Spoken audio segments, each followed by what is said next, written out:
we keep hearing the House Republicans talk about reducing the deficit, but they're not willing to raise a penny in revenue from rich people, which just leads me to conclude this has nothing to do really with deficits and debt.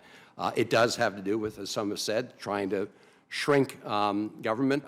I'm hoping maybe we can dispel at least one myth, which is that the Trump tax cuts actually paid for themselves. In other words, they didn't raise more revenue over time than they gave up. If we could just start with you, Mr. Kogan. Yes, Senator, you are correct. Federal revenues are lower than they would have been if not for the Trump tax cuts. The Trump tax cuts did not pay for themselves. I provide documentation in my statement.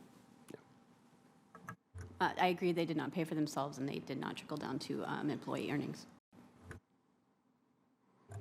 I prefer to think of the tax cuts as a one-time cost. I don't think they're an ongoing contributor to the deficit.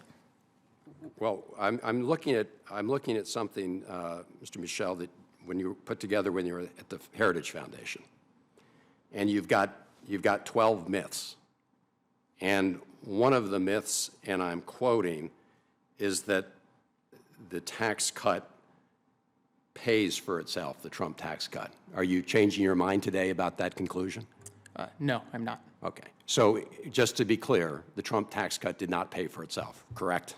The cost was largely a one-time cost. The economy was projected to grow over I'm time. just looking at your own report here, right? It didn't pay for itself in the second. I'm agreeing with you. Okay, thank you.